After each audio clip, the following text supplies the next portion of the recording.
So far, we have been exploring HTML tags. So if we even have to summarize, before we go to HTML, we've learned a little bit of networking basics, and networks being established gives us opportunities of communicating. Then that's how the web was born, and the web uses HTML as standard language for information exchange, right? For information exchange. So that's why we're forced to learn HTML basically, so that we can be able to build up web documents like anybody else in order to follow the standard of the web. So in the process of learning HTML, we've been going through tags. So apart from the basic structure, basic skeleton that every web page needs, so we went through tags and so on. We learned how to link pages, and so far we also learned how to make forms and tables, okay, and so on and so forth. So many other things we discovered through this process, which is really a great thing so far. I think almost anything now on HTML shouldn't be any mystery for you. So whatever the tag happened, even if you did not know that tag, you will automatically understand basically how it works and why. Like you will see this deja vu, right? You say deja vu, yeah. In French we say deja vu. So you have this deja vu feeling. So for example, let me take this tag, GL, TT,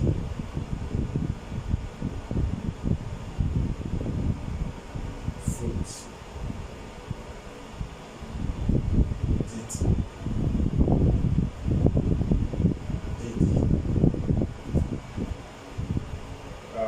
orange,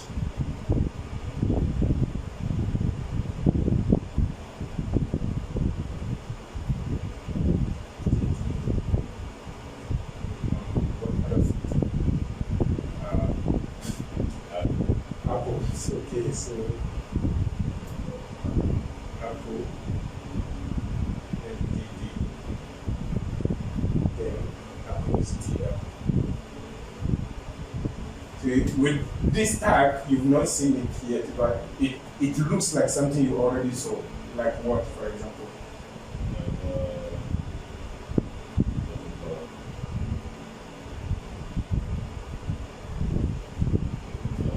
Take your time. I'm sure you get it. You can even look inside the book. Yes, like TR and TD. TR and TD. Like the table. Table, yeah. Yes, like the table. It looks like the table. Yes, another one again. It looks like another one again. Even closer. But we saw before the tables.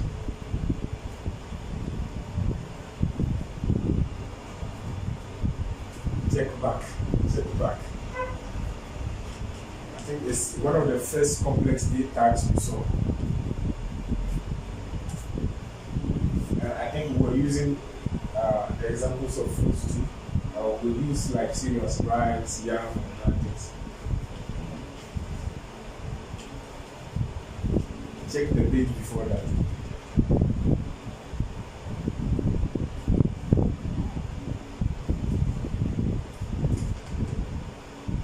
This. The URL tag. The list. Exactly. This is the list. It's another type of list. Data list.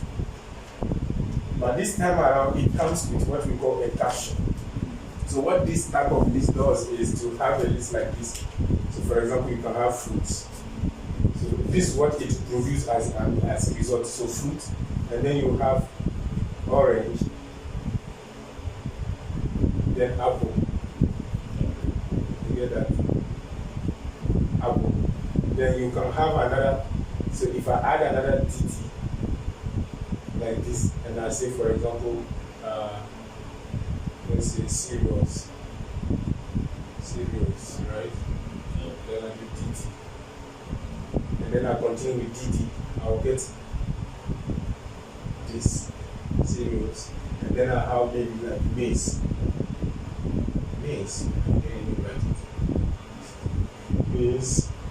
There's an E at the end. This E. E at the end. Okay, maze. Okay. Then what else? So we can have many other items like that. So you see this type of list, it has a subtitle and then sub-elements. So they look alike, basically. Okay. So that's how you continue to learn them and discover them as time goes on. You don't necessarily have to put them all together in your head before you know. There are many of them. There are so many. So I just want you to have that in mind, that every time you see a new tag that you don't know, try to see how it works. Okay? And try to keep in mind, okay, this tag was this. And the best way, in fact, to even keep them is to continue practicing. Yes, it's not a matter of you keeping them in mind and being able to recite them. Yeah. It's a matter of you building something and knowing at any moment that, okay, whenever I need something and I don't know how to go about it, I should go and search. That's the key point. So once you know how to go and search and find the right thing, I think you know it. That's all. Yes, you know it. Okay, so that's an example of a tag you don't know, but we still can understand it and relate to other tags to be known. So our piece is back. Let's go back to that exercise quickly.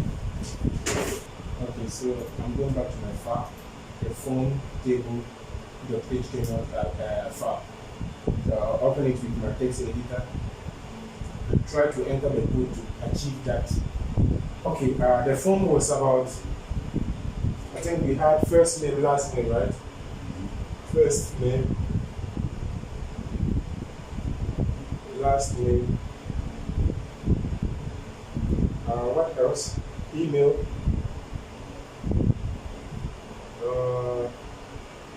Was it? Apart from email, telephone, right? I don't know if we said telephone. We have password. Okay, so we have password, yes. So password. We have gender. Yeah. So we said sex. What else? Okay, let's use this one as an example to move on, because whatever we do will be the same and we can apply to any other thing. Okay, so I'll open it with a browser, which is empty because we haven't entered anything there. Text editor. So here is it. I'll type HTML,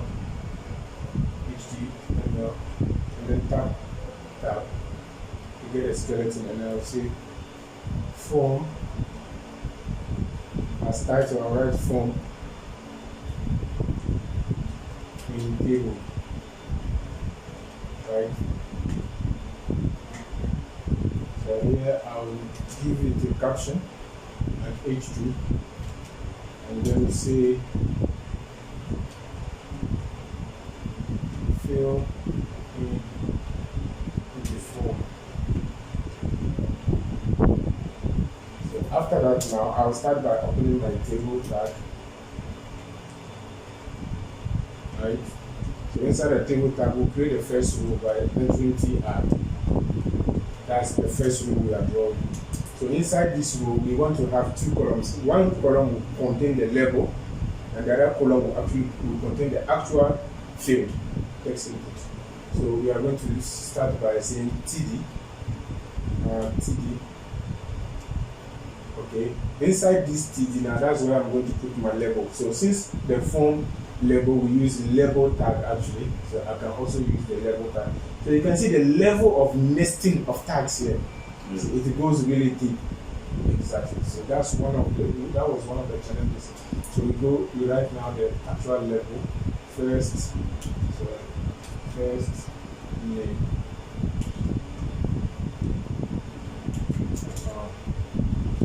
First name. So we have the level, and then I have to give it 4. So the level will be FN for FN. Now to enter the input itself, I'll create another column. So the first column was to contain the level. Now to make the second column, with a TD again, and this is where I'll now enter the input the actual input, then enter. The type should be text, and then the ID, let me use FN like we set here, and this should become ID. So let me reduce this and put a bit. Can you read it? Yeah. So you can see now the thing. So the first TD contains the level, the second TD contains the input itself. So let me give a border to my table. So if you want to keep the border to 1, there's no even need to add equals to 1. You just write border, and it gives it 1 border edge. So let me check on the browser. Wow, even to load the, so you can see it here, right? So you see when I click on the level, it activates the field already because we added the 4 for the level, and we assigned it to this input. So all we have to do is just copy this same thing, repeat it several times to get the last name, email. So I will do that, but let me type so that you can see the experience. So I add another TR, another row. Now under the first row, okay, then this row will add the first TD as well. And inside this TD we add a label, and this label is going to be for last name, okay, and we'll make it for LN, and then we add the second column, okay, so this is TD again, and here we write the input that will contain the last name, and the type is text, okay. Then the ID is LN. Then we change the name into ID. And we can preview to see what we get. Yes, so we have the 2. Now you can see the reason why I'll ask you to use the table. You see, it aligns the 2 sides very well. It aligns the table without us using the BR like we did initially. We have to use BR to break it. Too many BR was so really difficult. Imagine you have a form that has like 20 fields to 50 fields. Whew. That's going to be, let's say we use 2 BR under each one of the fields. That's going to be like, let's say 50 fields, so that's 50 minus 1. So we are going to use 2 times 50 minus 1. Maybe you might not get this mathematics I'm making. The reason why I'm saying this is this. If you are writing 50 lines of code, so I'm assuming 50 fields. This is the first field, this is the second field, this is the third field, and we are writing 50. And after each one of the fields, we have to add 2 BRs, right? Yeah.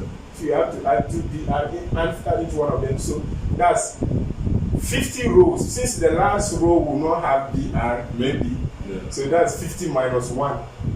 So 49 times 2 BR. There's so many BRs. Yeah. It's incredible. It's going to get the code very dirty, so we cannot use that technique. So if the table comes to our rescue in this situation, okay?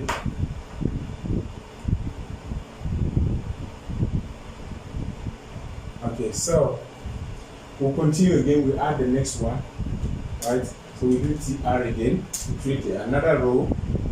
So the more TR you use, the more rows you create. So there's something else we need to look at quickly before we move on. Okay. So TR, I will do it for email and password. Then sex. Let me finish all of them. So TR TD inside this TR, and then I add the label. Okay. The label is for email. Then I make it for email, so I'll make it at instead. Okay, I'll name it at, and then I add the second column in that row, and that second column will contain the input, and the type here should be email, not with capital A, it's not A. Then the ID should be at the same ID here, the ID goes as for the 4, yes. So it should be the same. So that's it. If I save and preview, so we get it. You see, although the text email is small, you see it's kept on the alignment, which is really smooth. That's good. Now after that, I will have another TR, and we have the first column in the TR, and that first column will contain our label, and the label will be for password. The keyboard is so hard, so we'll make it 4, and the 4 we'll name it PWD for password, and then we'll create our next TD that will contain the second column, and then here we add the input. Input type is what? What type do we use here?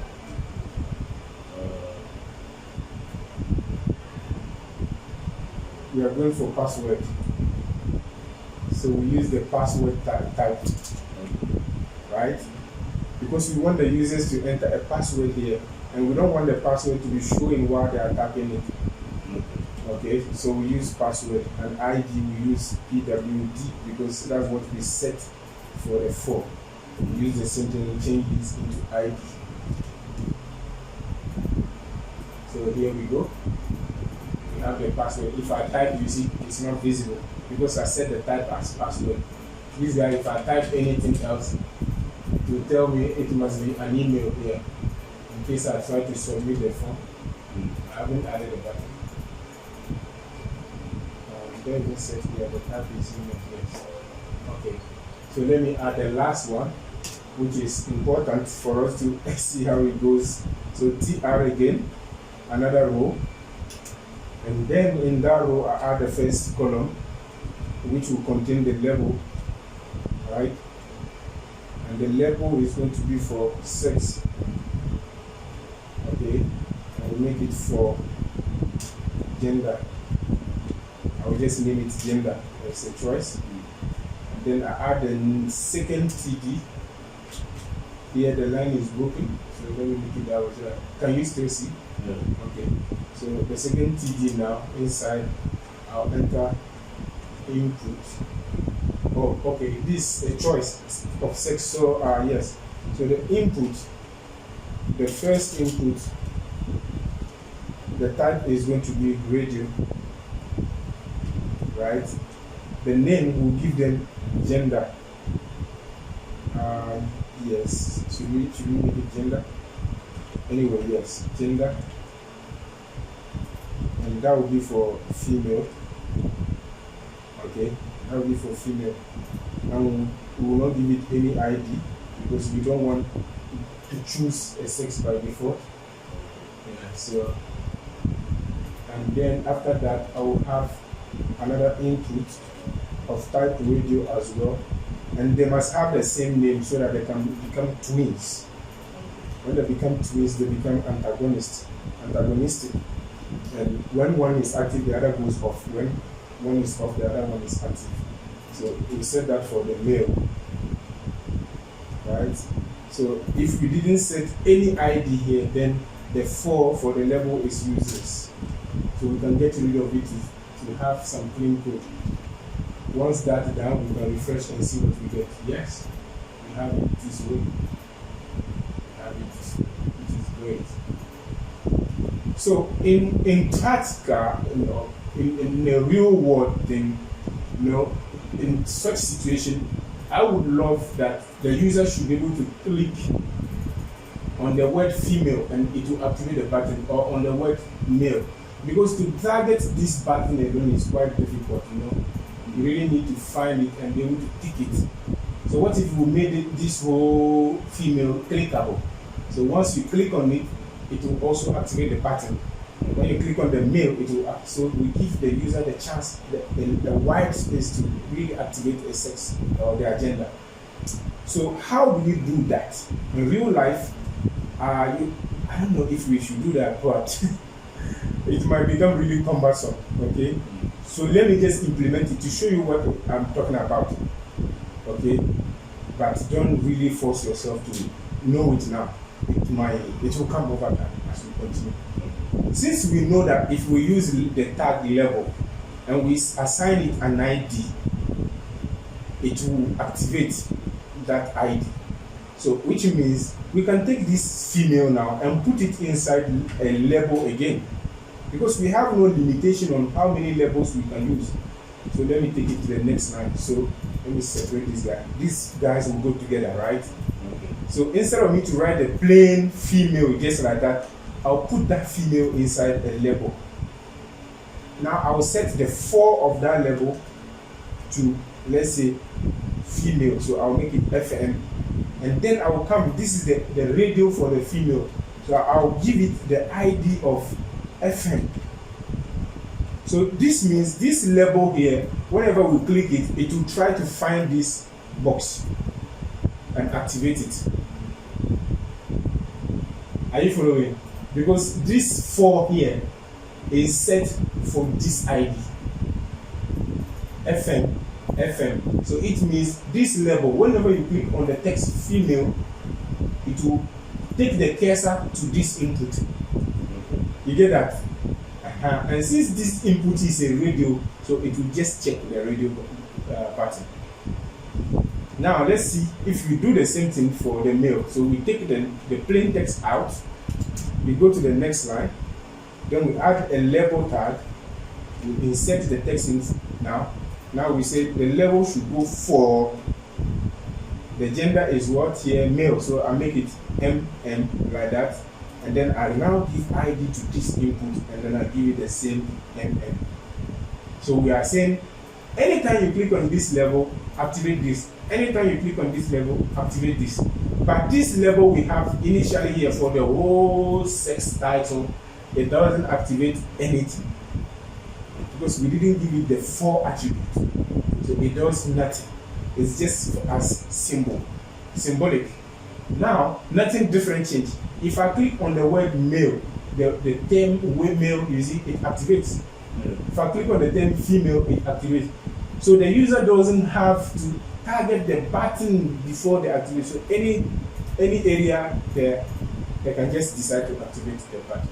That's what you need to do in real life projects.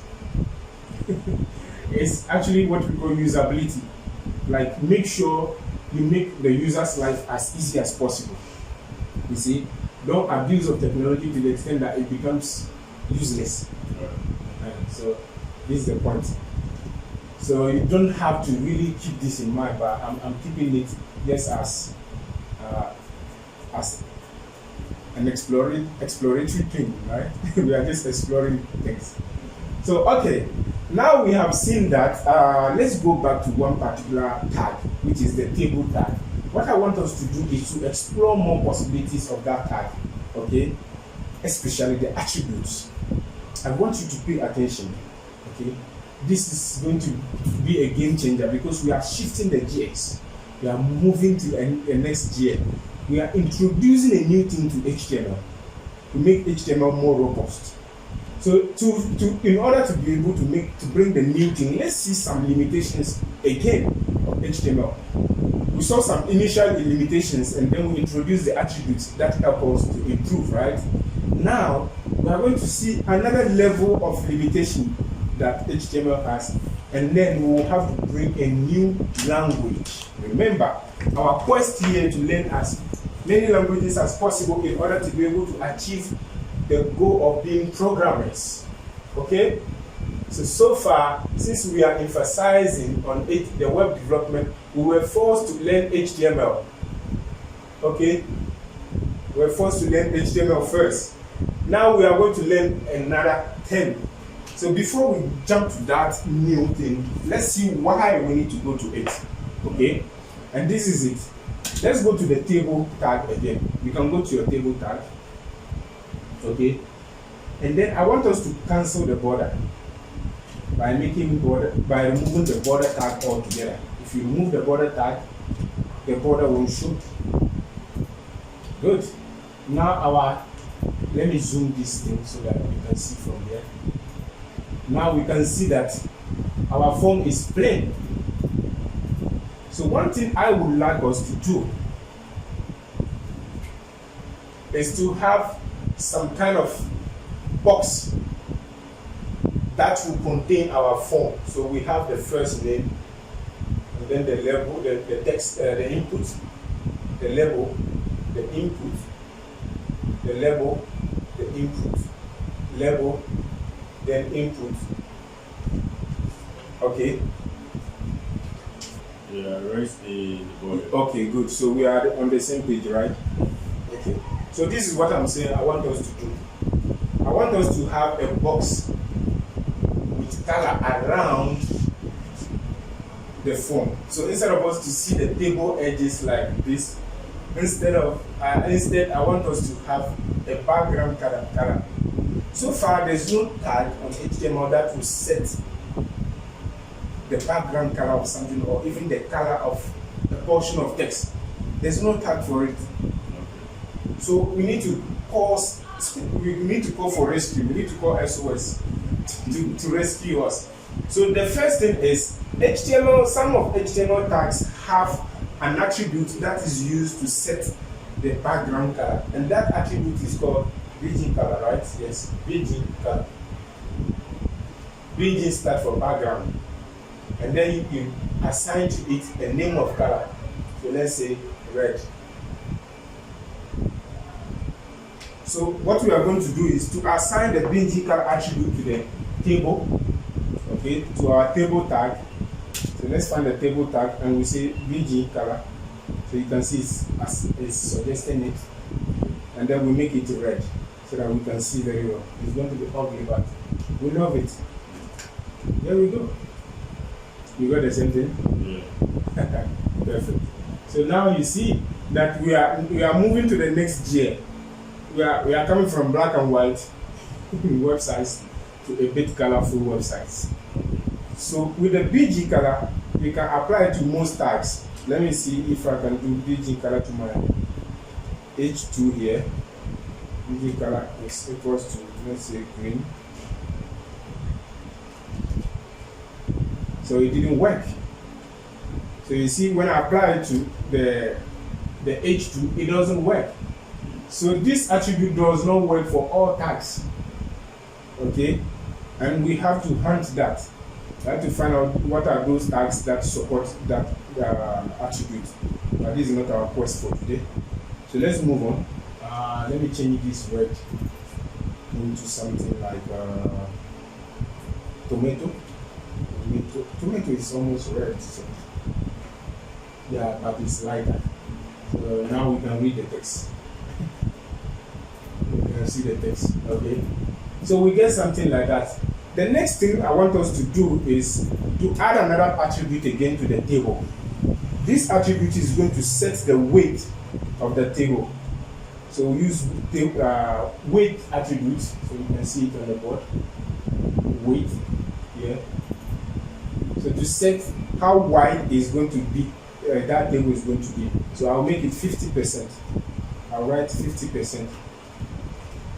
I want it to occupy 50% of the screen. So you see it has reduced its size to really 50%. So if I make it 100%, it is going to try to cover the whole screen. Right?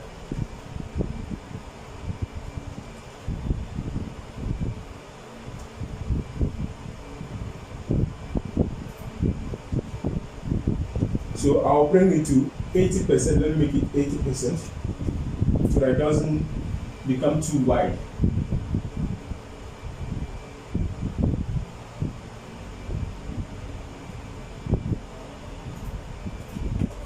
You have it set?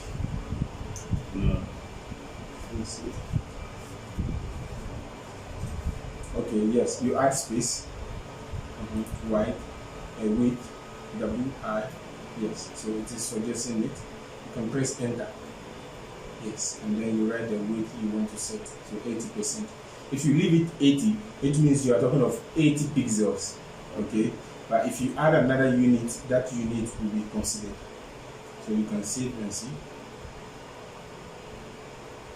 So you see why your table is broken like this, because some of your TRs have 2 rows and some have 1 row. That's why it broke the table. So you should always have the same number of rows in the table. Okay, but there are other tricks in adjusting such tables where you have different number of rows, columns in the rows. But I don't want us to really complicate the whole thing. I want to keep it plain until we get used to it, and then we can now start discovering deeper problems with tables. Good. So once we set up that, let me see if you can align it. So align it. So if you use the align key, align attribute rather. So after the weight, you can add align, and then you say center. Let's see what we get. Good. You see that? No. So it has taken my table to the middle of the page. So you go to the table again. When you added weight, after the weight attribute, you add another attribute called align space with align. Yes. So enter. Center. C-E-N-T-R. Yes. So you can save. Don't go to the next one.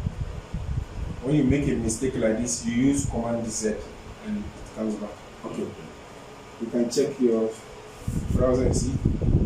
You see, it has aligned the content now at the middle. Yeah. That's what most websites are. That's how most websites look like. You see the content in the middle, well aligned, and other things. So it is important. Now, you could see that we tried to also give a background color to the H2 I have on top there. It didn't work. Yeah. If you also try the align attribute, you will see that it won't work. Let's go to the H2 and say align attribute. You see that? If I'm not lying. Okay, it worked.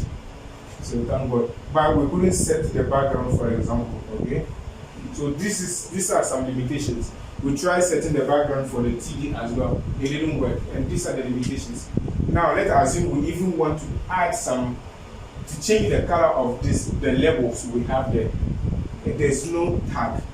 There's no attribute of such like color. So like we could go to H2 and then add attribute color, something like this, and say green, for example. It won't work. It won't work.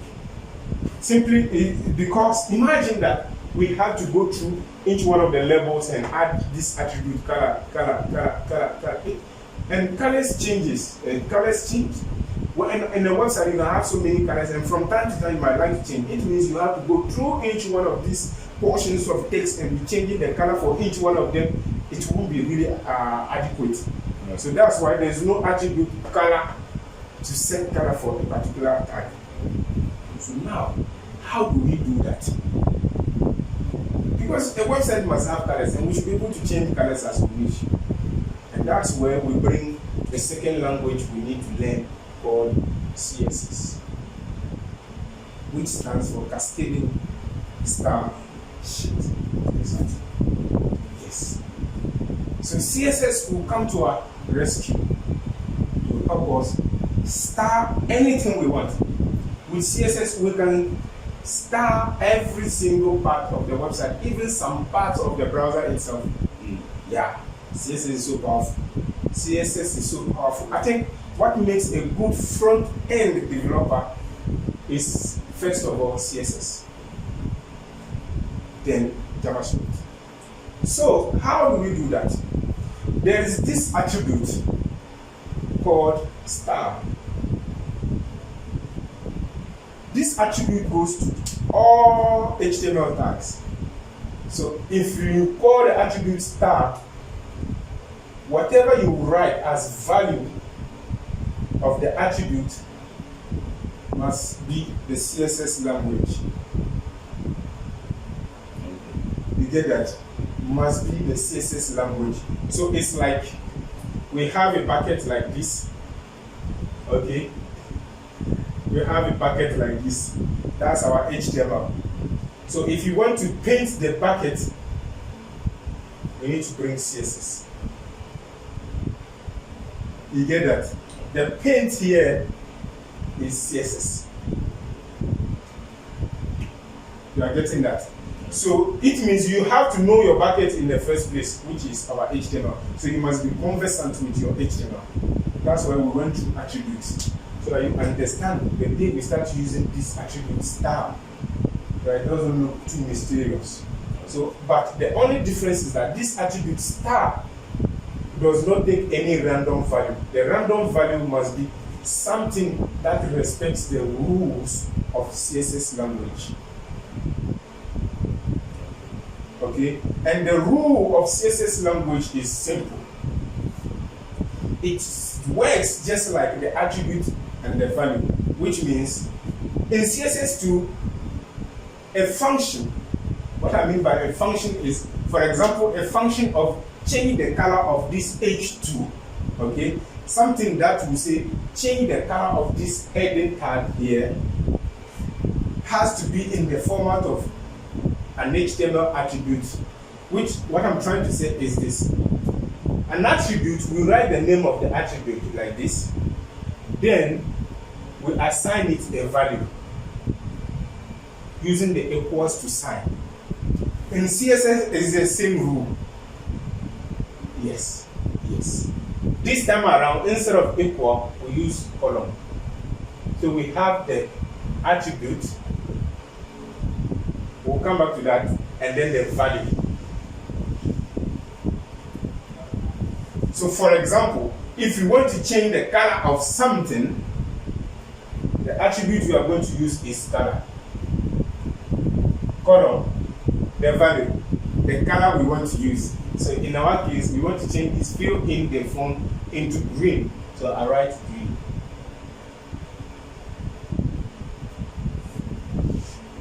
So you see, you use star attributes on any tag, but the value you are going to give there is also in the format of attribute and value. But this time around, we use column instead of equals to. Okay, let's go practically for you to see what that does and how it looks like. So here we are, right? We want to change the color of this fill in the font. So we call the attribute star in the first place, and then we do equals to. That's HTML, right? This is normal HTML attribute. So we are saying now the value that has to go inside this star attribute, this particular star attribute, must be of CSS language. And the CSS language is as simple as that. Write a function, add column, and add the value of the function. That's all.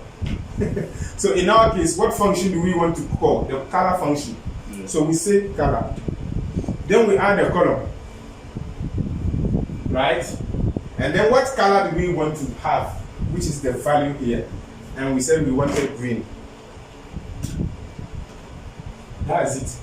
So you see, the thing that is inside as value of the star attribute is actually nothing more than CSS, which also respects the same format, the same look and feel of an HTML attribute and its value, attribute value, attribute value. So you have the function value. That's all how CSS is written. So it means we have to learn more of these CSS functions and their values. As simple as that. Trust me, that's all. All you need to know in CSS is to know as many functions as possible and their values. You are good to go. And that's how you write it. So we set the color, for example, on the H2. Let's go and refresh and see. Here we go. Isn't that magical? Simple, easy. It's quite really quite cool to bring CSS into HTML. No complication, no hustle. So that's why I insisted on the attributes. That's why I really wanted you to practice on the attributes, because it is the concept of CSS that is used. Attribute equals to value. But this time around, when we use the star attribute, we must always give it as value any CSS function. As far as you use the star attribute, whatever is here must be CSS. And CSS says, okay, anything you want to do must also go in terms of function, value, right? So for example, the green is not readable on the screen, so let me change that green into let me say dark blue. So you see, all I have to do is change the value and the exchanges. That value goes to the same blue. So it looks almost like the black. So let me make it violet. And see, yeah, quite better and different. So you see, you change that value, CSS applies it. So the browser already knows how to run the CSS you write. It already knows how to interpret it and then apply that function to your HTML. So now we might need to do more, okay? To the color of this H2, we will also decide to change the size of that text. Although by default H2 is big, we could also decide to increase it or reduce it. Although we'll still use H2, but we can still make the text small. And CSS can help us do that. And in order to affect, we call it the font, which is the text, the font, we use the function called font dash size. And that's the name of the function. And then, of course, we give it column, right? Yeah. This is the basic principle. So you call the function, you give column, and you give the value. What size do we want for that text? So we can decide to say we want it to be 17 pixels, and we say pixel as px. That's it. So function, column, value. Just like HTML attribute equals to value. So the only difference is the equals to sign. When we have equals to, that's an HTML attribute. And then when we have column, this is CSS. So that's how you can read code and find out, okay, this portion of the code is CSS, the other part is HTML. Are we good? Are you sure? If you are not, let's go back and start over again. If you are not, let's go back and start over again step by step, okay? Let's go back. So what I'm going to do is this. I will close this, our table file, right? I'll ignore that one entirely and then go back and create a new file altogether, okay? You can do that as well. You need to understand this. Even if you have to waste the whole day here, you need to understand this. Because this is what opens the door to CSS. If you open that door here, you are in the heaven of CSS. So let's create a new file that we call styling, right? Or we call it styling.html. Styling.html. Okay. So I named my file styling.html. You can name yours anything. Are you good? Yeah. Okay, so let's now go to our text editor. Let's open that file with our text editor. In my case, Sublime Text. Where is Sublime Text here? Use it here. So we have an empty file. Let's enter in our HTML skeleton. HTML skeleton. And then as title, we can say styling. Okay. Then we now go back to our body tag, where we are going to have things. Okay. So far, we have learned so many HTML tags. Let's create a caption, okay, or a heading to this document, and we'll use H1 as heading, and then we'll say we love styling. Let's say that as a caption, styling. So we have this caption. Let's open that file with our browser to have a look of what we get. Then close my documents folder. So I'll go back to the document and find the folder called website. Do you have yours open? Yeah. Okay, then you have the result. Yeah, started. Okay. So open it, Google.com. So this code, you understand it, right? This one. You can repeat this several times on your own. Yeah. Okay, good. That's what I love. Now, let me see my browser. Okay, the browser is in, so I also have the same thing. So let me zoom my screen so that we can see very well. Okay. So let me also clear here. We are going back again, step by step. Pay attention. Okay, so this is the thing. Like we said earlier on, we want to learn programming. We want to take some time in life, to program. And we need to start somewhere. Okay. We decided, okay, we'll go through the web development because that's when we create websites. And it seems quite straightforward when you are creating websites. You'll get the results immediately in front of you. Okay. If we were to do our network programming here, we'll have to learn C programming or C++ programming or Java programming and maybe or any other language that we call low-level languages. You see, what I'm saying already is even confusing. You get that? So we decided, no, let's just throw that aside. Let's go on the web, where when we do something small, we see result. That is really encouraging and motivating. So let's do that.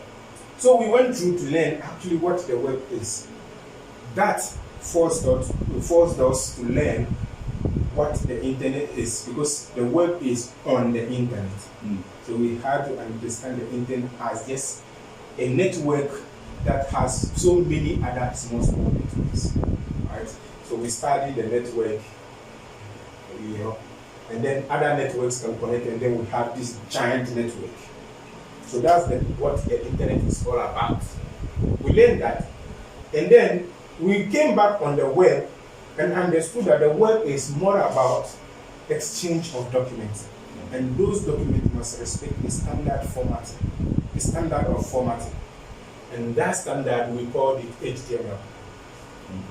And since we want to format web pages, of course, we also need to understand the HTML as much as we can, right? So that's why we were also forced again to start learning HTML seriously. We took one entire week so far learning HTML. So we discovered so many tags, such as some examples. href.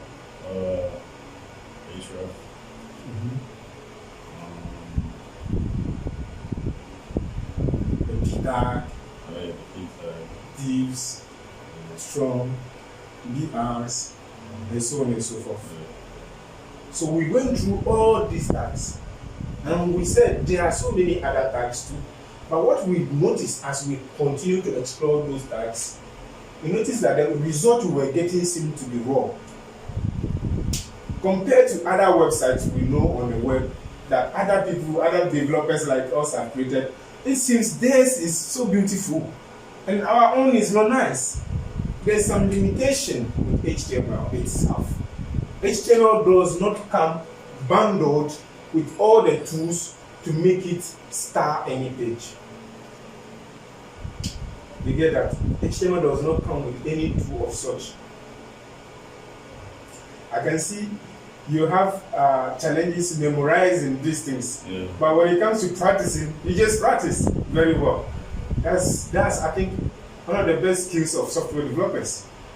It's not a matter of what you can keep in the brain. It's a matter of how capable are you in producing with what you have. That's the most important thing, and that's what will make of you a good programmer. So don't be worried if you forget the things and other things. No. Me, I know that time will come. Some will have to stick by force. Even if you don't take time to memorize them, they will stick. For example, the basic skeleton now is becoming like normal thing, right? Because you repeated to the extent that just do HTML, then you get that. So practice will bring memory. Trust me. So here we are. We notice that HTML has this limitation. For example, this text there. HTML cannot give us a way of changing the color. Although we use attributes, HTML attributes. So let me call them HTML attributes to help the tags work a little bit better.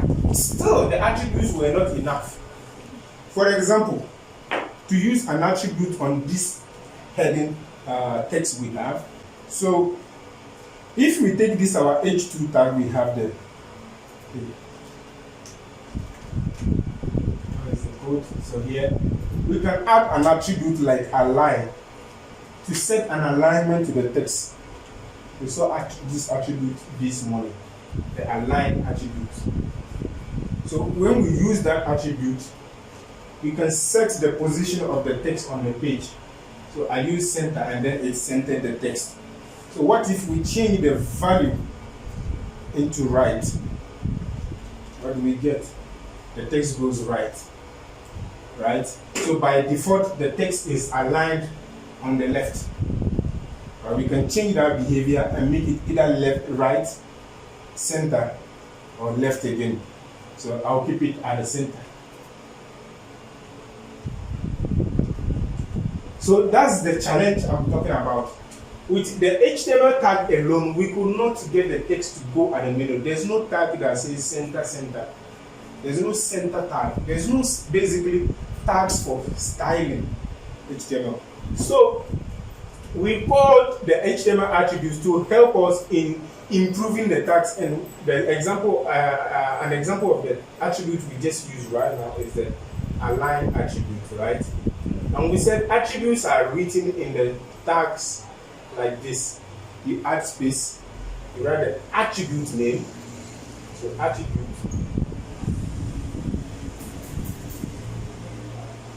Then you write equals to sign, and then you give it a value. Center. And then value.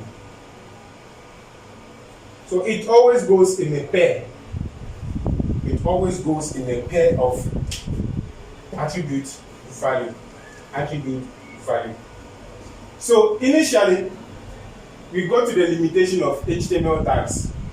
Okay? Then we call attributes inside to help us. Now we go to the limitation of the attributes themselves. You get that? The attribute, for example, we don't have an attribute for color. So we could not get an attribute that will help us say color is equals to green.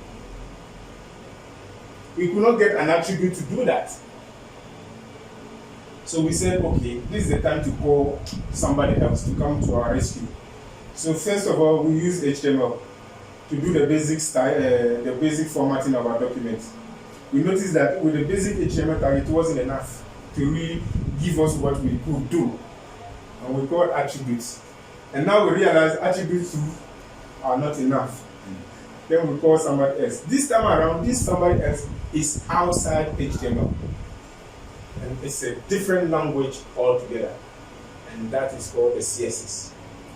And I was saying, so since we learned in HTML the basics formatting, the rules of formatting, for example, using a tag, you must always open the tags like this and then close it there.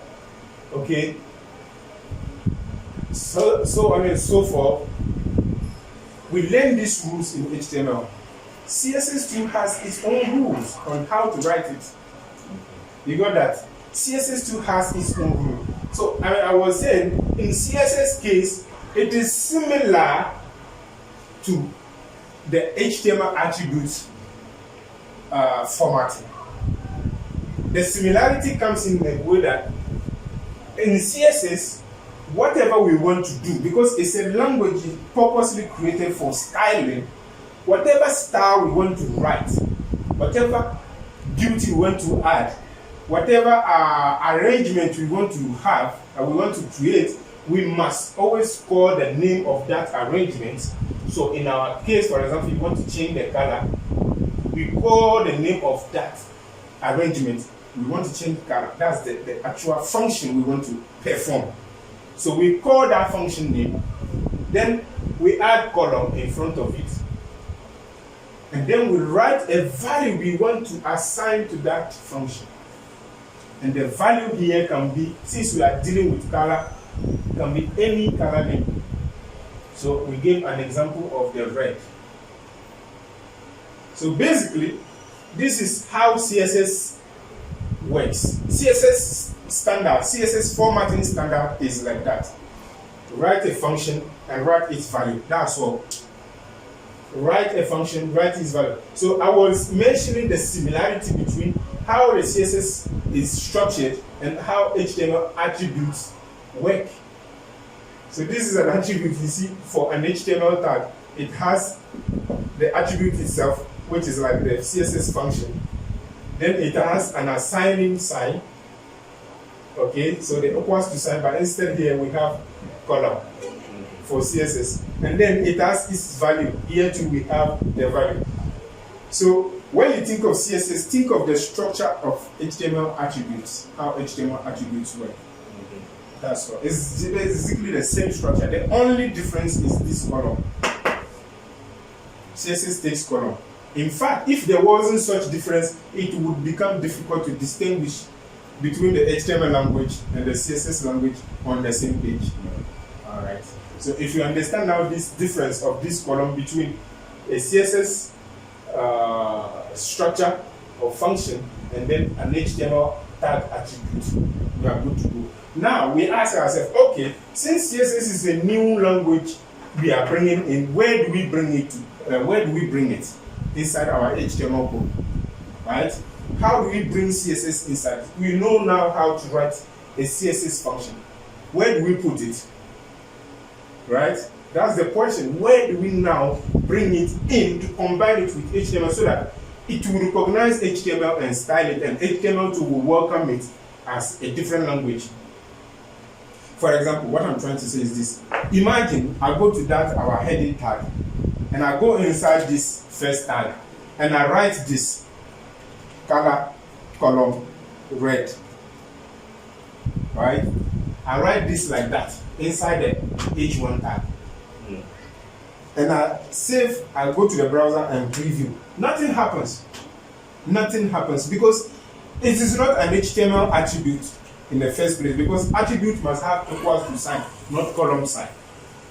So HTML did not recognize it. At the same time, the browser too didn't consider it as CSS, because there's nothing that indicates that, okay, you know, browser, this portion here, please start interpreting this particular portion as CSS. The rest you can consider it as HTML. You see the idea? So in order to tell the browser, hey browser, this portion is CSS, we need to make call of this special HTML attribute. So we have the H2, right? And we have the align attribute here, which is equals to center, right? So we are going to add one special attribute called star. And that attribute only chops, let me use that term, only chops CSS. So that attribute doesn't eat anything apart from CSS. If you want to feed it, it's an attribute, you get it? So it comes with equals to. So this attribute comes with CSS, with HTML. But the food this attribute can eat is only CSS. That's it. You get that? So we say star equals to in between as value of the star attribute. The only thing we can do is write CSS. So we can now write a CSS language, and CSS being function column value. So we write the function color, we add the column, then we add the value red, and that is it. So if we now change how we wrote this on our tag, we now bring the star attribute to the HTML tag. Here our H1 tag. Okay. Once I brought the star attribute, I can now feed the star attribute with CSS. Only CSS it can eat. And CSS to who is write the function and write its value. So I wrote my function color, I wrote column, and then the value I say red. Now I can preview. And here we are. So now the browser was able to recognize, oh, since you call a star attribute on this HTML tag, so anything that is fed in, or anything that is fed to this star attribute, I read it as CSS. Now the browser will check, did you respect the CSS rules? If you change this column into equals to sign, let's see what will happen. Let's change it into equals to and refresh. Nothing. Because at the moment you tell the browser, okay, here, this I call the star attribute. So normally I am supposed to feed it with CSS. The browser will check, did you respect the rules of this language? Because every language comes with its protocols and rules. Did you respect it? no, I find out that you didn't respect it. So I won't do anything. I don't understand that. You get it? So we got no result. So the best way is to respect that rule by using function value. Function value. Isn't that beautiful? Yeah. So basically, writing CSS is just like you writing HTML attributes, but the only difference is the equals to sign. So next time when you see CSS, you'll be able to distinguish it from your HTML code. And you can see, to bring CSS in, we use the star attribute. We use the star attribute. So it means, if after our title here, our caption or our header, we add a new paragraph, for example. So I'm going to add a paragraph to our source code. And that paragraph, I will give it a lorem ipsum text like this. Okay? So I give it a lorem ipsum text. Right? So I added a dummy paragraph just like that. We can do that. You remember how we added the text? By using lorem ipsum. So you write P. Inside the P tag, you start writing lorem. Then you tap enter.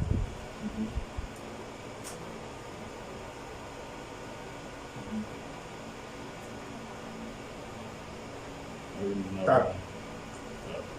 Yes, good. So to auto-complete, you always press tab. Okay. Whatever you write, if you want the text editor to auto-complete it for you, press the tab. Okay. So here we have a giant paragraph. You can save and check your browser. We have a giant paragraph, right? And I can see the paragraph. To me, the text seems. It seems like maybe the text, I don't like the size. Okay, I would like to change the size of the text. So we know CSS has everything we need to style anything, to change anything. So we'll add to this tag, the paragraph tag, we'll call the star attribute again, so that we can bring in CSS.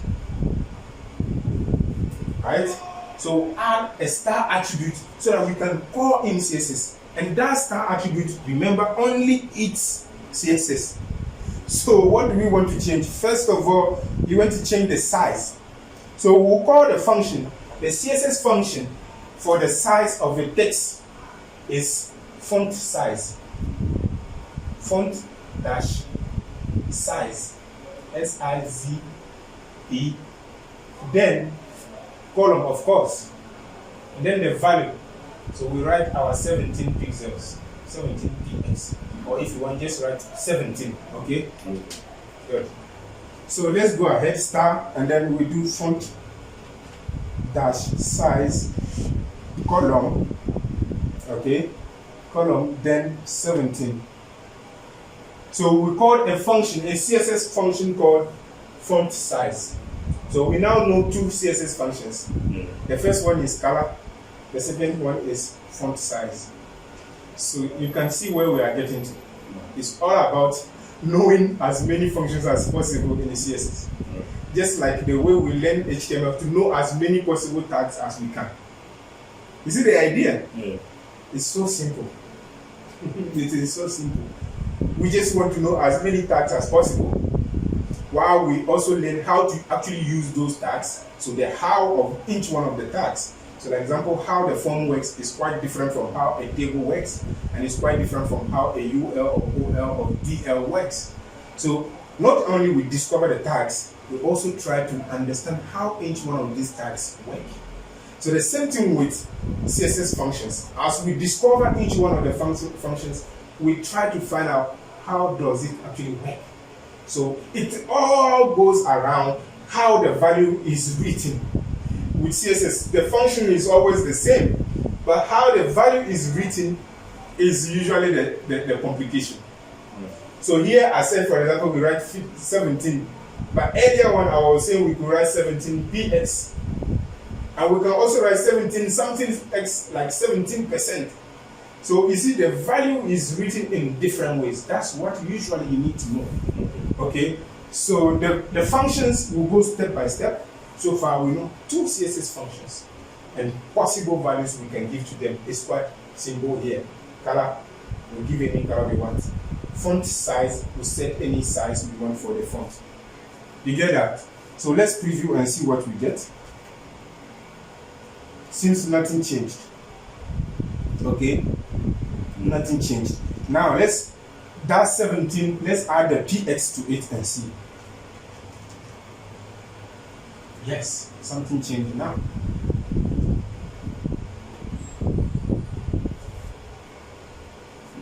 Something changed, right? The text size changed. If you change this 17 into 11, for example, you will really see the change. Ah, yeah.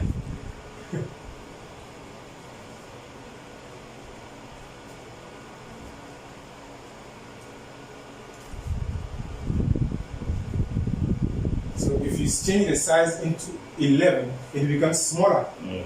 Perfect. So you see when you go on websites like Apple website, you see the font is really nice. So the text is what we call the font, okay? The text is called font, technically. So when you say font style, font color, you should think of the text itself, okay? So we know now too, and you can see the value here determines how this behaves. Now let's change this 11px into, let's remove the px and replace it with a percentage sign. So it will become 11%.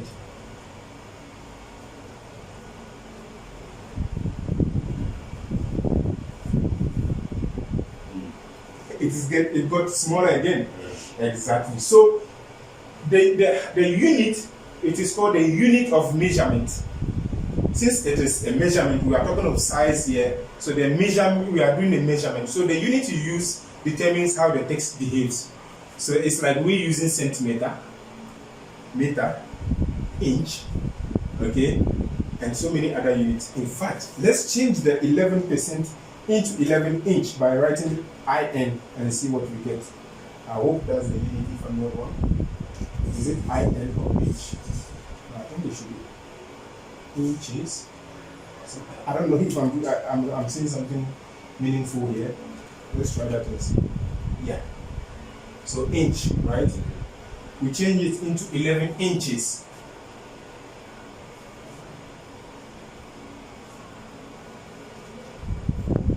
Did it change? Yeah. Good. Now let's remove the inch and change it into centimeter, cm. Is this cm? Yeah, it should be centimeters, right? Since it went too low, it's too small. Mine is too big. Yours is big, centimeters. Yeah. Oh, how come mine is not showing? It's gone. Okay, the most important thing is you got a result. Now let's change centimeter into, let's say, what else do we know? Point. So we write pt. Point, pt. So we write 11 pt. So we have this point measurement, right? And we have points, centimeters, inches, and so on and so forth. We have many of them. So you can see the CSS function name remains the same. Usually all you have to know is to just know that function small and then have an idea of how its values can be used. So the same thing with the color. Okay, so let's leave our font size to the 11 points. Let's go back to the color of our heading. Okay, we wrote here the plain red. We wrote it as red. We can also write it in terms of code. Okay, don't worry about that. I'm just showing you how the value can change. So I changed that value into FOO like this. This is a code. You see, I wrote hash FOO. We still get the same grade. You get that? So if I change this FOO into something like 333, then I want it to be black. So you see, the value, how I write the value can be many ways or even a specific way. That's the key part of CSS. So anytime you discover any CSS function, the function is not the big worry. The big worry is how its values are being assigned. right? Good. So let me bring my color back into red. That one is easy.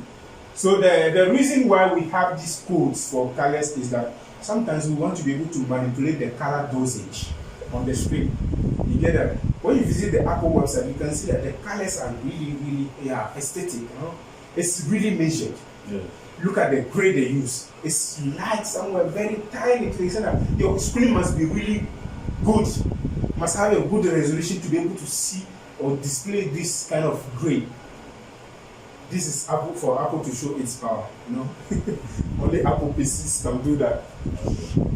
So I am keeping the color names natural.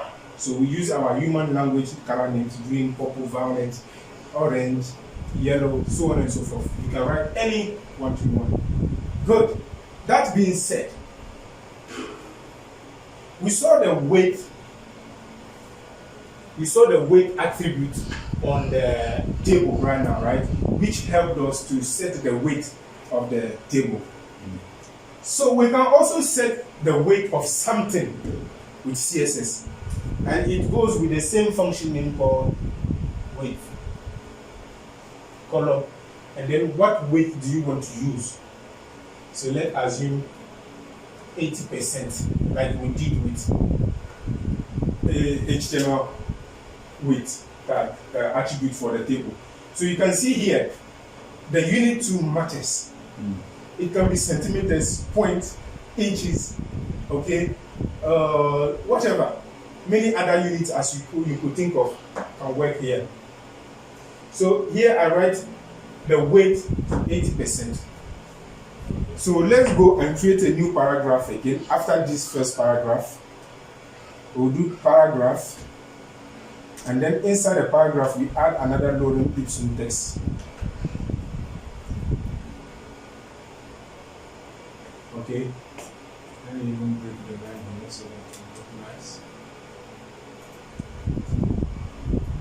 I'm shifting the text a bit. Okay, so that we can see the tag and its style, right? So to the second paragraph, we want to set the weight on it. Okay, so what do? We call our star attribute so far. Okay, this is part of our HTML. Then we call our CSS function that helps us to set weight, the weight of something. So we do weight column, and then we set 80%. 80%. Can you see? Yeah. Okay, so I set the weight of this paragraph to 80%. Now let's check on our browser and see what we get. You can see the difference between that paragraph and the first paragraph. The weight has changed. You see the power of CSS. You haven't seen it yet. Trust me. I just want you to understand the principle. Okay?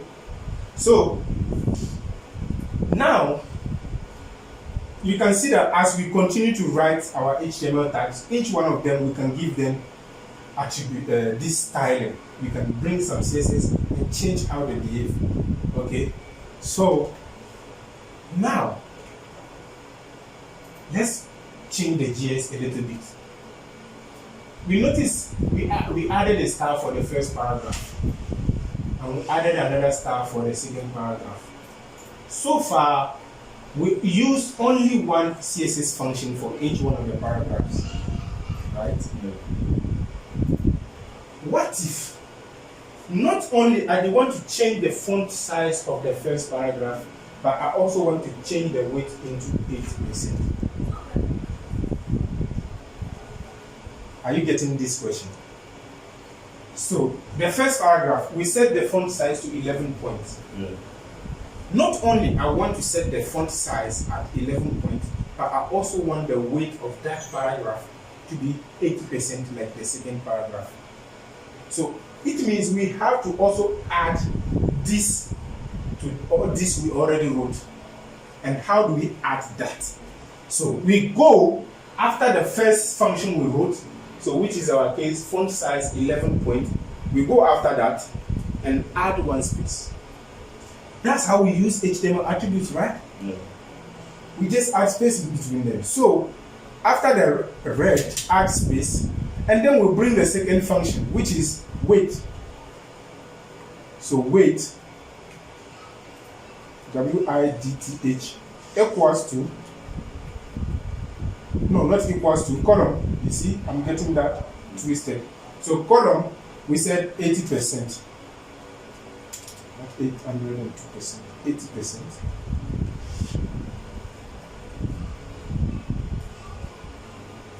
So you can see the two CSS functions are still inside the star attribute as the fruit of the star attribute. Okay, we are still feeding the star attribute of this particular tag. Oh no, I went somewhere else. I think I should go to the where we have font size. So it shouldn't be here. It should rather be this here. Okay. So this, we are doing this on the first paragraph. Yeah. Okay. You got it right. So I was the one who was lost. Okay, so we wrote the weight. So we were trying to say, okay, first paragraph. For your star, your font size should be 11 point, and then your weight should be 80%. That's what we expect. Now let's save and preview and see what we get. It seems the weight didn't work because we still see that the weight is larger than the second one. Yeah. And it even seems that the font has come back to the same font as the second one.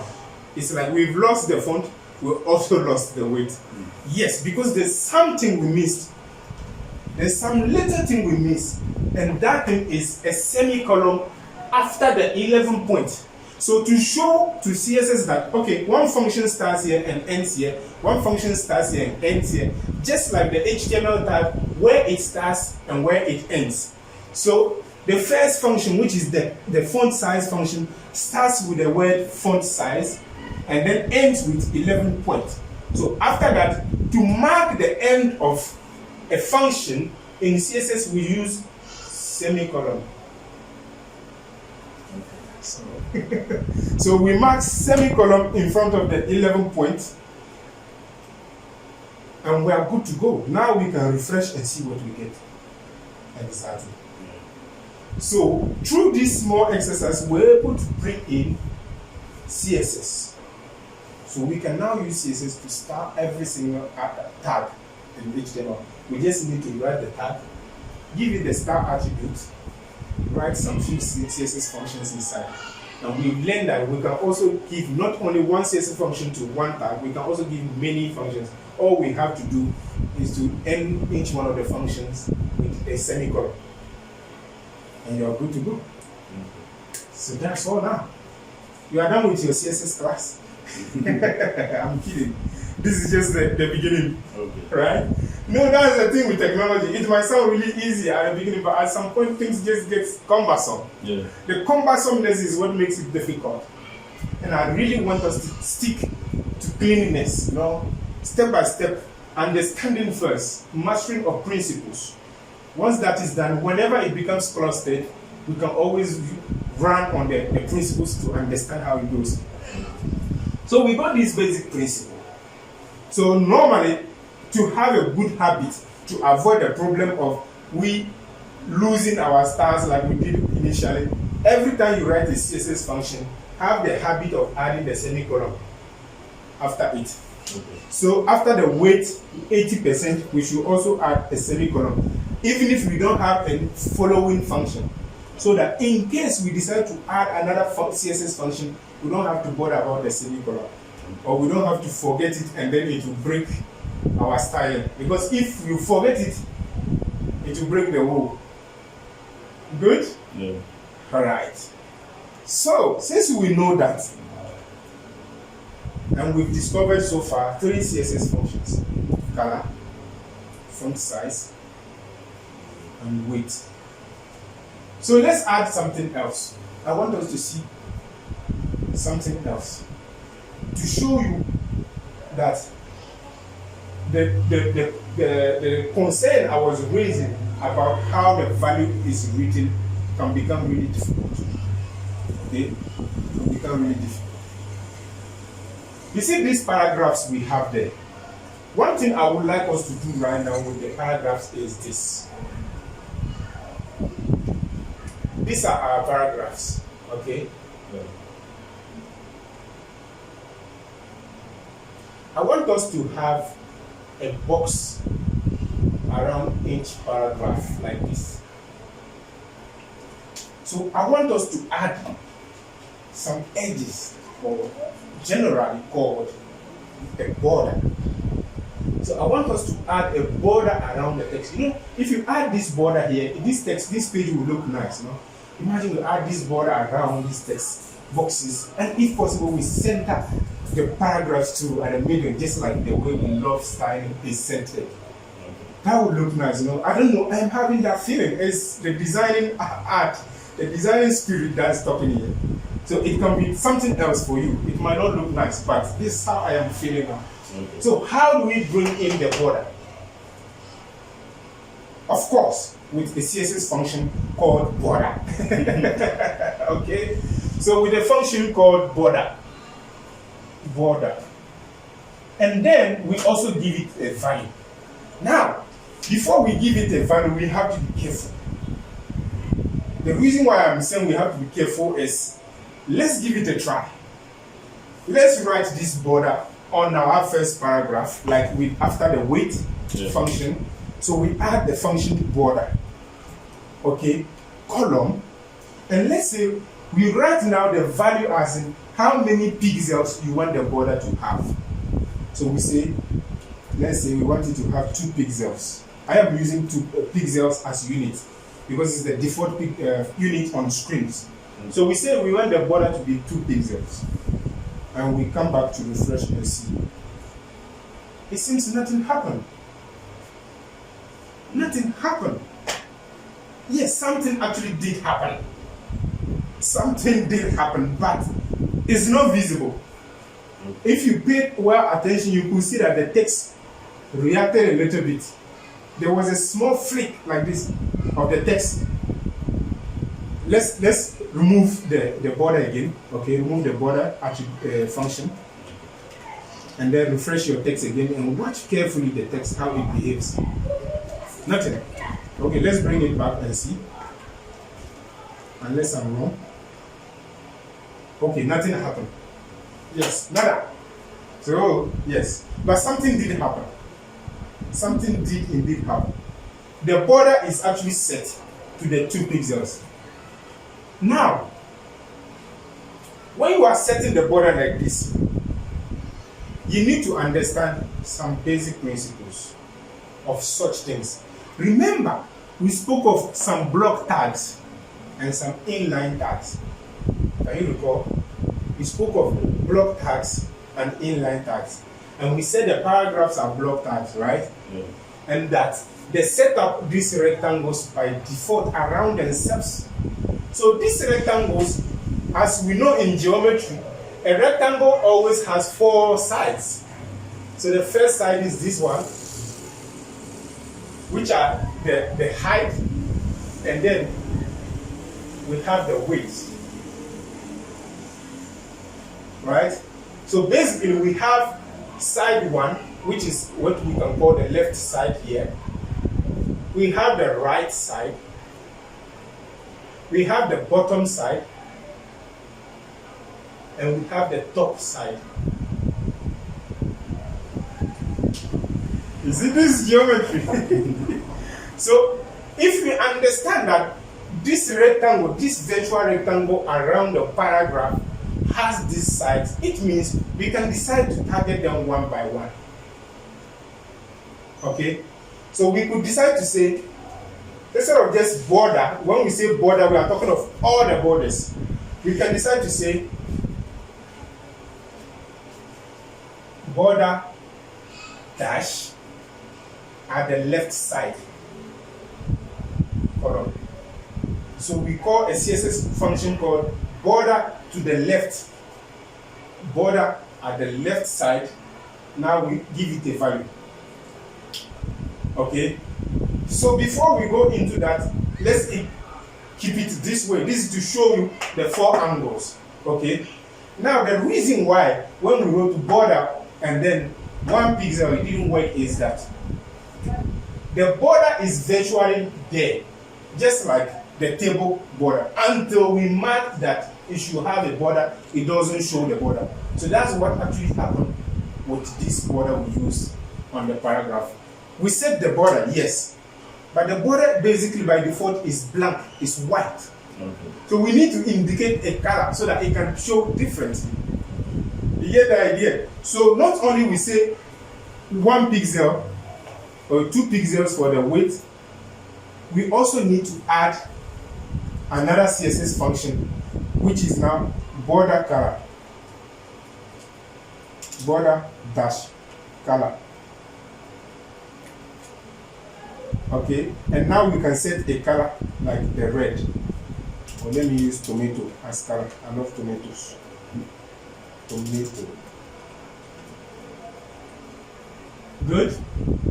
So let me add my semicolon so that I know that I'm done with that function. Now we can preview and see. Nothing happened. Yes. Nothing happened. Still. Ha! So easy. So you see, once we said we wanted a border and we indicated we wanted a border, that's all right. And the browser still say, no, that is not enough. I don't know the color you want the border to have. So how do I do? We set the color. And now the border seems to be worried about something else. Border seems to be worried about something else.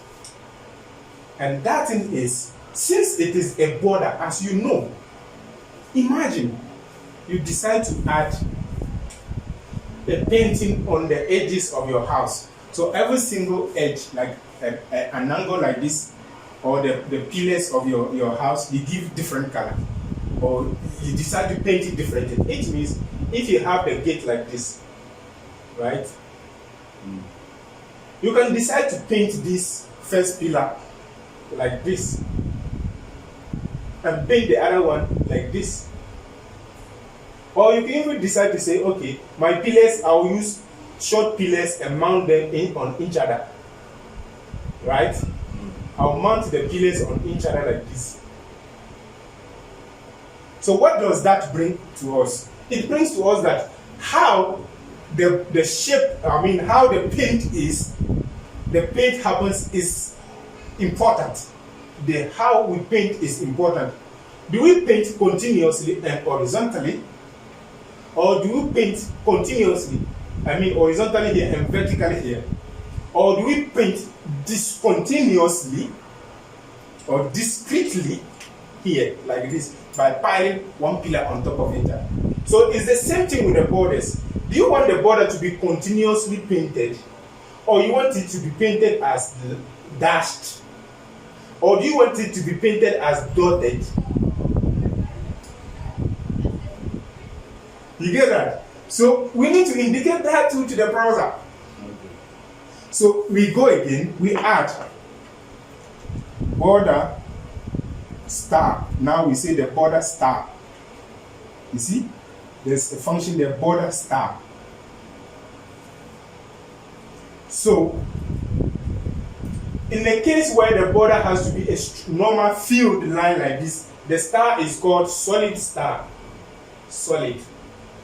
In case the star is like this discontinued line, it is called dashed because it has dashes. And in this case, as you could guess, it's dotted. You get that? So let's choose one of these stars. I will start with a solid star just to see if I'm right. And then I add my semicolon to make sure I never violate CSS rules. Now I can refresh my browser and see. Boom. The border is now showing. So you can see what I'm telling you about the value of CSS functions. The value is usually the challenge. So it means as a developer you must understand at some point that okay, whenever I want to set up the border of something, I must think of one, all the sides of the border, either top, left, right, top, bottom. And I must also think of 3 properties which define one border. So if I take the border, left border, I must think of each star. Is it solid, a dash, dotted, groove, or I think so many, there's other options there, okay? Or I must also think of the color it has to take, right? And then I must also think of the size it must have. We wrote 2 pixels. Change the 2 pixels for the font, the border size into something else, like 1 pixel and see. So if I change the 2 pixels for the border into 1 pixel, it reduces the size of the border.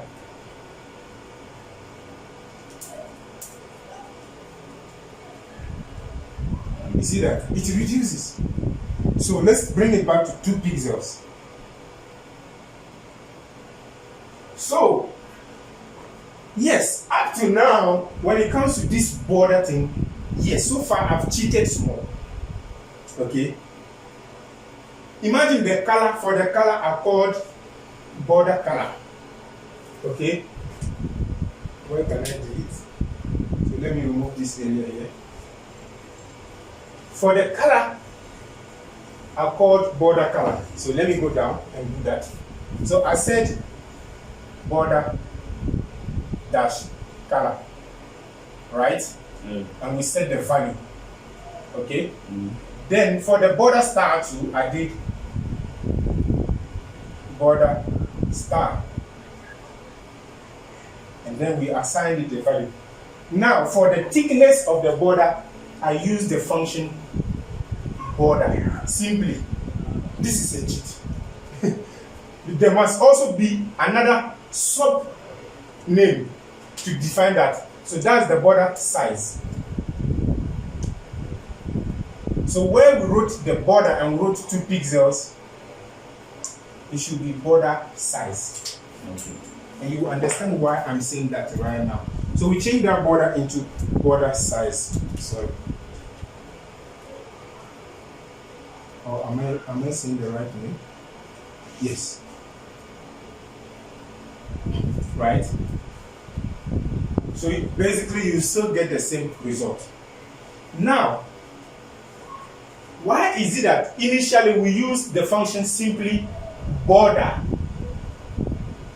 and we set the weight and it still worked?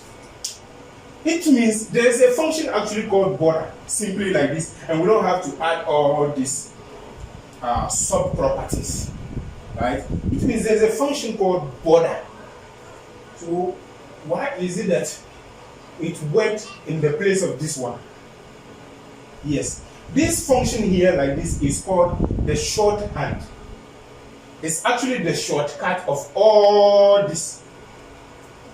We could write all this we wrote here with just this line. And that takes us to the next level. So the first level is we learn to bring CSS inside HTML using the star attributes.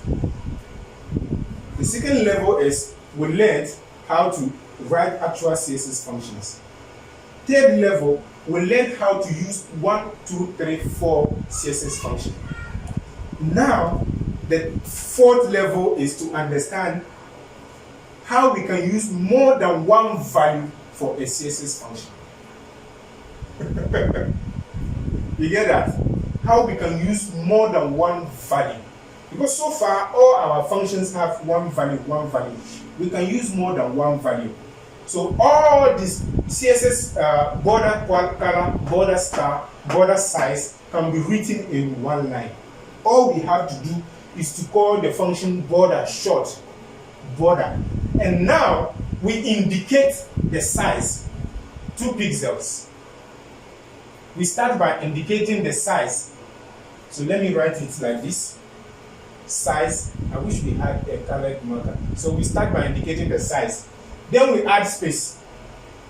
Then we indicate the star. Then we add space. Then we indicate now the color.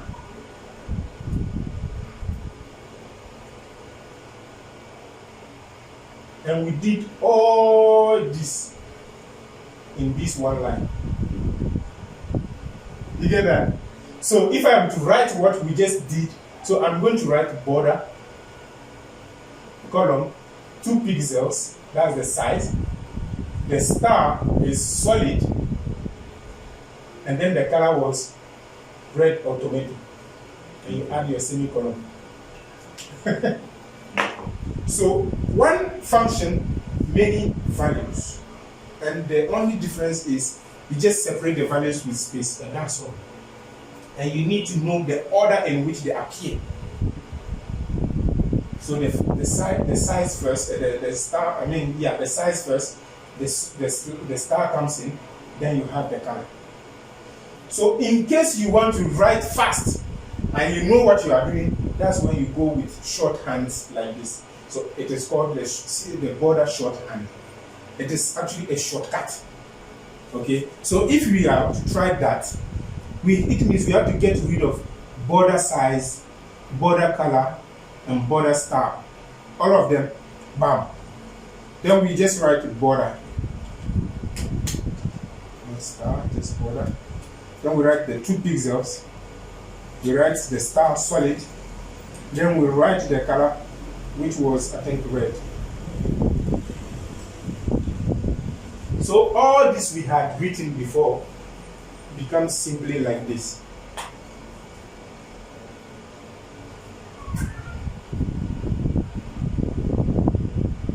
You got the result? So we can refresh and see. Perfect. You have the same result. Yeah.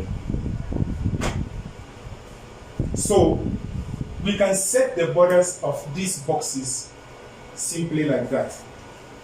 Now, I would advise you to think of it in this angle initially, okay? So set the border color first. Take it, it's plain and it's meaningful. Border color, you give a color. Border star, you give it a star. And border size, you set a size. You know, it is more meaningful.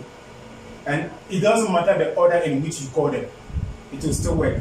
Unlike the shorthand, which gives you a requirement on how it will be called. You get that? So, to begin, you can always go ahead with the the really separate ways of doing things. It is the same result you get. There's nothing wrong about using this or that. It's the same thing. But the most important thing is for you to know. Okay? So we have the border, the shorthand of border, and then to which you can add now some more details in order to set something different. So now, so far we know the color function, the font size function, the weight function, and then the border function, which now seems to be more complicated, the border function. It's 1 o'clock.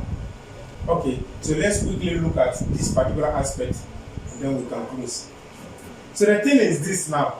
What we set here is uniform to all the borders instantly.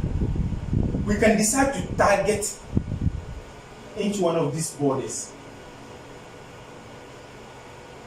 So we can decide to say, okay, all this star is for the border at the left side, and the other star is for the border at the right side. The other star is at the border at the bottom, and so on and so forth. You get that? Mm-hmm. It is important we get that because that's how we can really push our design skills further. So let's go ahead and see how that works. So I will do Ctrl Z several times to bring back the shorthand we had. So, and one thing I will also do is this. I will break the line like this. Okay, I will do like this. I will indent the star like this, so that we get to see the styling very well, right? Okay, so I can push this like this. So for the paragraph, you can see the styling down here. Okay, you can see the styling down there.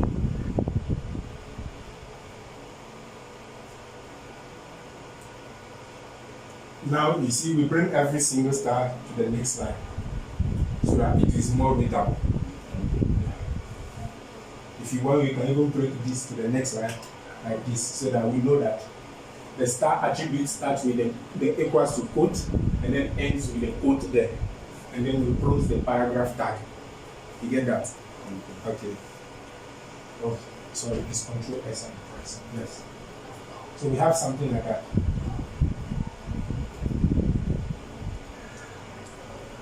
We good? Let me see what you have.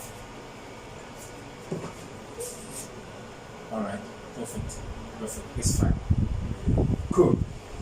So now I want us to explore more of the border thing, okay? So we'll go after the border star, go to the next line like this. That's where we want to start adding things. So I want us to target the border left. So we are going to say border left, right? If you say border left, it also comes with the border left weight, the border left star, and the border left color. Okay. You know, these properties, these three options are mandatory for the border to show up. The weight, the star, and the color. So you say border left, yes. Now, when you say border left, you must also indicate all these options to the border left. So you do dash, border left, then the weight, then border left star, then border left color, right? So you do that. So we go border left dash weight, okay? Border left weight, and then the value I'm going to give it, I'm going to make it more 2 times larger than the first border we set. For the first one is for all the borders. So up to here, from all this to this, is for every single border. Now we are saying the border left particularly, the weight should change into 4 pixels. That's 2 times the general weight of other. What am I pressing? Right, so we add a semicolon. So we are saying specifically border weight at the left should be 4 pixels instead of 2. Now let's preview and see what we get.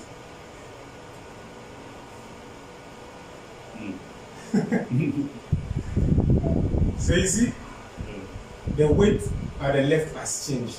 So we could continue and do border weight on border top weight. So the border at the top, the weight, we change it into a different unit as well. Or we say, let's try the color this time around. So we'll say border bottom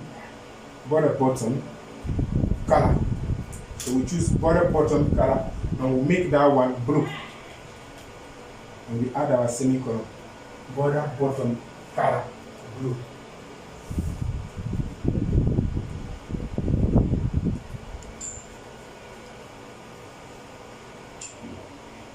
Good.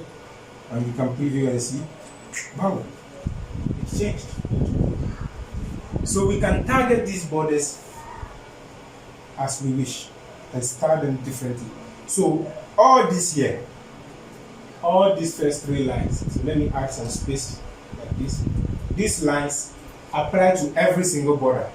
But after they apply their function, which is setting all the borders to 2 pixels, changing their color into tomato, and making them solid, here we now target a specific border weight at the left and we set it differently. So it will violate the first rule, which is the font size of 2 pixels. I mean the border size of 2 pixels. And it will violate that. The same thing, we violated the next rule of color for the border at the bottom. And we change that border color. So let's go now for the border right star. So border right. And we want to change the star of that one into dashed.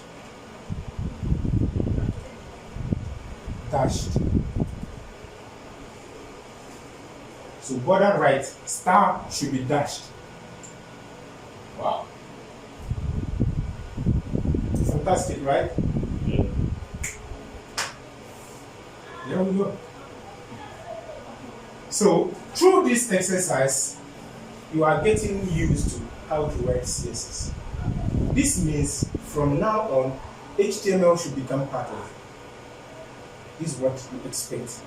So you have to go now, while you are practicing your little CSS functions, you have to go now and go and look for your HTML tags that you feel appropriate for whatever you are doing. Okay? we wanted paragraphs, you want to look for P. Okay? You want a form, you already know the type to use to do the form. So if you are having limitations with a form, this is the time to type on Google HTML form and find out how it is used. Or if you can get in touch, let me know if you have any question and then I'll help you. So this is to tell you that your HTML part now, how you grow on it depends mostly on how much you practice. You really need to practice a lot. Okay? So I want you to take this as homework. You go home and now try to apply some styles to the second paragraph. So you give a border to it like this. Okay? You set up your borders with your own desire. Make it different from what we have here. Try to get something a little bit different. And then to it, you add a padding.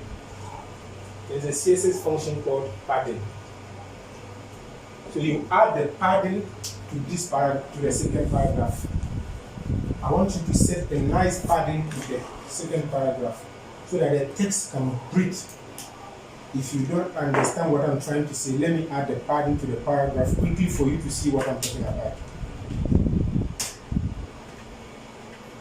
I will not let you see the function very well. So you can see. So if I added the padding and then I add the border, you see what I'm talking about. Border 2 pixels, solid red. So you see the difference. The padding is the inner space in the box. You see, it has given some space around the box. It's in the inside of the box. Can you see how the text is now breathing compared to this box here? The text is kind of choked. It's not really comfortable to read. But the second one is so open. It makes you, oh, it's New York Times. Let me read it. You get that? So that's what the padding function does. So I want you to play with that as well. You just type padding. I want you to Google and search about it. Okay. Because the function padding works almost like the border left, right. Because you can have padding top, left, bottom, right. So I use the shorthand padding.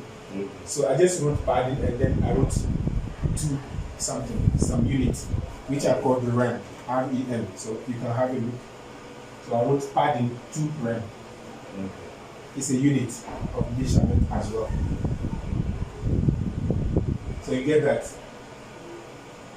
You see the idea? So you go and play with the second paragraph. Try to come up with something. If possible, try to create a different file as well and start off something. With the things you already learned, tables, forms, for example, your input boxes, try to see if you can apply some styles to them. Like their border color. You know, some website you go, the input box has some border color, nice one. So try to change that. Change the color and see how it goes. When you type, the text color will change. So give it a try and let's see tomorrow. Tomorrow we are going to the next level with CSS. So I want you to keep on repeating with these small functions you learn. Weight, font size, color, border, padding. Okay? Keep them in mind. Try to keep them in mind. Even if you have to sit down and repeat them with border, padding, font size, color, to get them in mind, do. Because the more you get in mind, the more you can add on top. And the easier it is to add on top. And the easier it is to also understand any upcoming challenge. Okay? Yes. Because the next chapter, the next level that will come.